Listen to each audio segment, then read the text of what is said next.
কোরিয়ানদের খুবই জনপ্রিয় একটি খাবার হলো কিমচি। আজকে দুই ধরনের কিমচি রেসিপি দেখাবো, একটা হলো শসা কিমচি আর একটা হলো বাঁধাকপির কিমচি রেসিপি। হ্যালো এভরিওয়ান, আমি ক্যানভাস চ্যানেলে কোরিয়ান রেসিপিগুলোকে খুবই সহজে বাংলায় ডাবিং করে আমি পরিবেশন করে থাকি আপনাদের বুঝিদার সুবিধার্থে।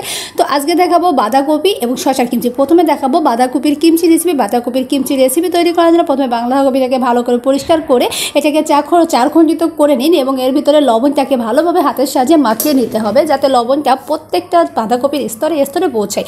দেন এটাকে চেপে এটাকে একটা কিছু দিয়ে চেপে ঢাকনা দিয়ে রেখে দিতে হবে 4 থেকে 5 ঘন্টার জন্য, বা আপনি চাইলে সারা রাতের জন্য রেখে দিলে বেশি ভালো হয়। এতে করে পানিটা কিন্তু সহজে বের হয়ে যাবে। দেন এবার এটাকে পরিষ্কার পানি দিয়ে ভালো করে ওয়াশ করে নিতে হবে যেন এর ভিতরে আর লবণের ভাবটা না থাকে এবং এর ভিতরে যে ময়লা সেটাও যেন না থাকে। এবার এটা পরিষ্কার করা হয়ে গেলে ভালোভাবে পানিটাকে হাতের সাহায্যে চেপকে নিতে হবে যেন এর ভিতরে এক্সট্রা আর কোনো পানি না থাকে, কারণ পানি থাকলে কিন্তু কিমচিটা বেশি দিন থাকবে না, নষ্ট হয়ে যাবে। এবার বাঁধাকপির ভিতরে আপেল এবং মূলা কুচি করে দিতে হবে। আপনি চাইলে অন্য ফ্রুটসও দিতে পারেন, কিন্তু আমার মনে হয় ওরা যেটা ইউজ করে সেগুলাই দেওয়া ভালো। এর ভিতরে পেঁয়াজ পাতা কুচি, রসুন কুচি, ছোটো ছোটো চিংড়ি মাছ। এবার আরেকটা বাটিতে চিলি ফ্লেক্স এবং চিলি গুঁড়া একটা পানি দিয়ে ভালোভাবে মিক্স তৈরি করে নিতে হবে। এবার এটাকে বাঁধাকপির ভিতর ঢেলে দিয়ে আগে থেকে বলছি হাতে কিন্তু গ্লাভস পরে নেবেন, নাহলে হাত জ্বালা করতে পারে। এবার হাতের সাহায্যে ভালোভাবে বাঁধাকপির সাথে মিশ্রণটা মিশিয়ে নিতে হবে। দেখুন ওরা কিন্তু হাতের সাহায্যে এটা করে, আপনি চেষ্টা করবেন হাতের সাহায্যে তৈরি করার জন্য, তার জন্য আগে থেকে গ্লাভস পরে নেবেন। আর এটা কিন্তু খেতে খুবই মজা। আপনি চাইলে কিন্তু বাসায় এভাবে রেসিপিটা তৈরি করতে পারেন। দেখুন কতটা সহজ রেসিপি। এটা কোরিয়ানদের খুবই জনপ্রিয়। ওরা সাধারণত যে কোনো খাবারের সময় কিন্তু লাঞ্চ হোক বা ডিনারে হোক এটা খেয়ে থাকে। তো এবার দেখাবো যে রেসিপিটা, সেটি হচ্ছে শসার কিমচি রেসিপি। শসার কিমচি রেসিপিটিও তৈরি করার জন্য প্রথমে অনেকগুলো শসা নিয়ে নেওয়া হয়েছে। শসাটাকে ভালো করে প্রথমে পরিষ্কার পানি দিয়ে ওয়াশ করে নিতে হবে।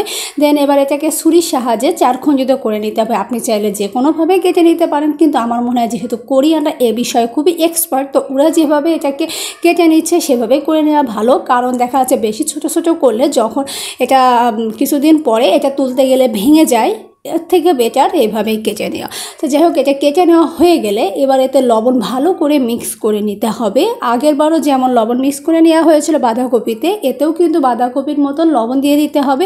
এতে দেখা যাবে শসাটা নরম হয়ে যাবে এবং এর ভিতরে থাকা যে এক্সট্রা পানি সেটা কিন্তু বের হয়ে আসবে। তো প্রত্যেকটা শসার ভিতর যখন লবণ লাগানো হয়ে যাবে তখন এটাকেও আপনি 5 থেকে 6 ঘন্টার জন্য রেস্টে রেখে দিতে হবে। রেস্টে রেখে দেওয়ার পরে দেখবেন এটা থেকেও কিন্তু প্রচুর পানি বের হবে। আর পানি থাকলে কিন্তু আগেই বলছি যে এটা কিন্তু রেফ্রিজারে হোক বা বাইরে হোক আপনি কিন্তু বেশি দিন সংরক্ষণ করতে পারবেন না। তো ওরা যেভাবে তৈরি করে আমি সেই রেসিপিটি আপনাদের সাথে পরিপূর্ণভাবে শেয়ার করতেছি। দেখুন কতটা পানি বের হয়েছে। এবার পানিটাকে হাতের সাহায্যে ভালো করে নিংড়ে নিয়ে এবার পরিষ্কার পানিতে আবারও ধুয়ে নিয়ে এবার ভালো করে নিংড়ে ধুতে হবে।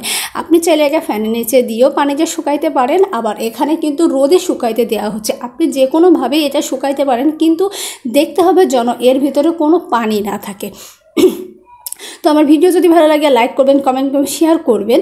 তো এবার একটা চুলার প্যানে বসিয়ে দিন। এর ভিতরে মৌরি, স্টার এলাচ এবং শুকনো মরিচ কিছুটা তেলে নিয়ে এর ভিতর হচ্ছে বেশি করে সয়া সস দিয়ে দিতে হবে এবং এর ভিতর হালকা একটু হচ্ছে ফিশ সস দিয়ে দিতে হবে এবং হালকা একটু চিনি বা শিলা মিশ্রি যেটা বলা হয় সেটা দিতে পারেন। আপনি যদি শিলা চিনি না পান তাহলে হচ্ছে আপনি রেগুলার যে চিনি সেটাও ইউজ করতে পারেন। আর শেষে হচ্ছে হালকা একটু রান্নার যে রেগুলার ওয়াইন ওইটা দিয়ে দিতে হবে। এই ওয়াইনটা দেওয়ার কারণে কিন্তু অনেক দিন এই কিমচিটা ভালো থাকবে, সহজে নষ্ট হবে না। এবার বেশি করে রসুন এবং মরিচ আর হচ্ছে আদা কুচি করে কেটে নিতে হবে।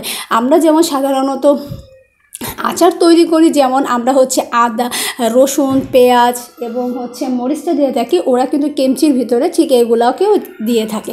এবার দেখুন শসা থেকে কিন্তু পানিটা একদম পরিপূর্ণভাবে শুকিয়ে নেওয়া হয়ে গিয়েছে। এবার শসাগুলোকে তুলে নিয়ে শসার ভিতরে ওই মিশ্রণটা ঢেলে দিতে হবে এবং আদা, রসুন, মরিচগুলো দিয়ে এবার হাতের সাহায্যে ভালো করে মাখিয়ে নিতে হবে। এক্ষেত্রেও বলছি আপনি কিন্তু হাতে গ্লাভস পরে নেবেন, না হলে আপনার হাত জ্বালা করতে পারে বা এই যে ধার এতে কিন্তু হাতে ব্যথাও পেতে পারেন। তো এখানে দেখছেন ওরাও কিন্তু গ্লাভস ইউজ করে, তো আপনি গ্লাভসটা ইউজ করে নিলেই কিন্তু এই যে তৈরি হয়ে যাবে। এবার এটা কিন্তু আপনি 2 দিনের জন্য রোদে প্রথমে রেখে দেওয়ার পরে আপনি নর্মাল ফ্রিজে এটাকে 5 থেকে 6 মাসের জন্য সংরক্ষণ করতে পারবেন। একদমই ইজি রেসিপি শেয়ার করলাম। তো যদি ভিডিও ভালো লাগে অবশ্যই একটা লাইক করবেন, কমেন্ট করবেন, শেয়ার করবেন এবং আমার চ্যানেলটি ইয়াম্মি ক্যানভাস চ্যানেলটি অবশ্যই সাবস্ক্রাইব করে পাশে থাকবেন। নতুন নতুন আরও অনেক ভিডিও আপনাদের সাথে শেয়ার করব। তো সকলে ভালো থাকবেন। টাটা, আল্লাহ হাফেজ।